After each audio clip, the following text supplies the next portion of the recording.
Hello friends, आप सभी का स्वागत है हमारे यूट्यूब चैनल में। जाने कैसे हुई नया साल मनाने की शुरुआत और क्यों लिया जाता है न्यू रिजोल्यूशन। जल्द ही नया साल आने वाला है। हर कोई पुराने साल को विदा और नए साल के स्वागत की तैयारियों में लगा हुआ है। नया साल आते ही हर कोई नए साल मनाने का रेगुलेशन लेते हैं, लेकिन इसे लेने की वजह नहीं जानते हैं। आज इस आर्टिकल में जानते हैं कैसे हुई नया साल मनाने की शुरुआत और क्यों लिया जाता है रेगुलेशन। इन 12 दिनों के दौरान वे अपने राजा और दोस्तों से ये वादा करते थे कि वे जल्दी ही कर यानी टैक्स अदा करेंगे और उधार लिए औजारों को वापस कर देंगे और अपने दोस्तों और पड़ोसियों से अच्छे रिश्ते बनाएंगे। चीन के लोग रेजुलेशन को गुड लक मानते थे और रोमन लोग नए साल पर भगवान की आराधना करते थे। एक तरह से देखा जाए तो रेगुलेशन का चलन हजारों साल पुराना है। नए साल की शुरुआत कब से हुई? सबसे पहले नववर्ष की शुरुआत मार्च महीने से हुई थी, जिसमें साल में सिर्फ 10 महीने होते थे और 8 दिनों का एक हफ्ता होता था। तब साल में बस 310 दिन ही लोग जानते थे, लेकिन अब बाद में इसमें कुलविदों ने दिनों की गणना लाइफस्टाइल टेक्स नई दिल्ली न्यू 2000 वैसे तो नई साल मनाते हैं, लेकिन रेजुलेशन संकल्प इरादा 5000 साल पुराना है, जो कि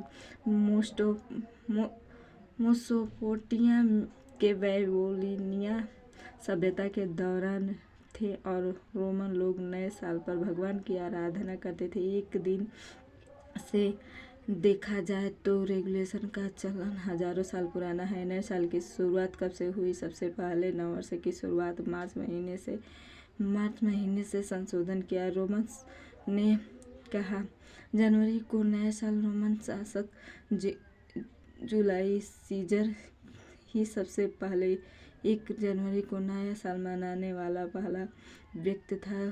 खगोल शास्त्रों से प्राप्त कर उसने पाया कि पृथ्वी सूर्य की एक परिक्रमा 365 दिन और 6 घंटे में लगाती है। ऐसे में पहले से चली आ रही इस सोच को ही जूलियस सीजर ने खत्म कर दिया कि एक साल में 310 दिन होते हैं और सबको बताया कि साल में 365 दिन और 6 घंटे होते हैं। इसी आधार पर साल में 12 महीने होने लगे। ऐसे में सामने आया लीप इंजिन। बाद में ही इस विषय पर काफ़ी विचार विमर्श हुआ, जिसमें पोप ग्रेगोर को जूलियस सीजर के इस कैलेंडर में लीप ईयर की कमी दिखाई पड़ी और फिर उसे अपने धर्म गुरु से इस पर चर्चा की, जिनका नाम था गुरु सेट बीड।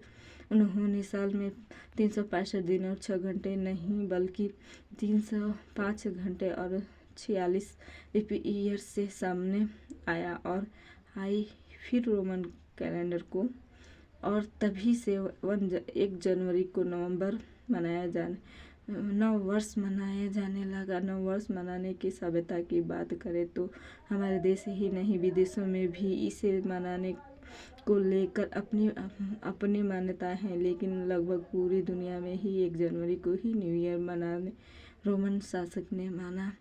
1 जनवरी को नया शासक जूलियस सीजर के सबसे को नया मनाने वाला पहला व्यक्ति था। खगोल और सूर्य की एक परिक्रमा 65 दिनों और 6 घंटे में लगाती है। ऐसे में पहले से चली आ रही इस सोच को ही जूलियस सीजर ने खत्म कर दिया कि एक साल में 310 दिन होते हैं और सबको बताया कि साल में 365 दिन और 6 घंटे होते हैं। इसी आधार पर साल में 12 महीने होने लगे। ऐसे में सामने आया लीप ईयर।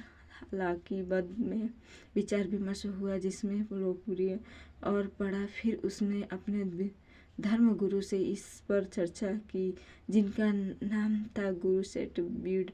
उन्होंने बताया दिन में 5 घंटे और 6 सेकंड होते हैं। इस आधार पर लीप ईयर भी सामने आया और फिर गणनाएं पूरी हुई। फिर रोमन कैलेंडर को हटाकर ग्रेगोरियन कैलेंडर का निर्माण हुआ, जो कि हर पैमाने पर खरा उतरा और तभी से 1 जनवरी को नववर्ष मनाया जाने लगा। नववर्ष मनाने की मान्यताओं के बात करें तो हमारे देश ही नहीं विदेशों में भी इसे मनाने को लेकर अपनी अपनी मान्यताएं हैं, लेकिन लगभग पूरी दुनिया में ही 1 जनवरी को न्यू ईयर मनाया जाता है। वीडियो अच्छी लगी तो लाइक करिए, शेयर करिए।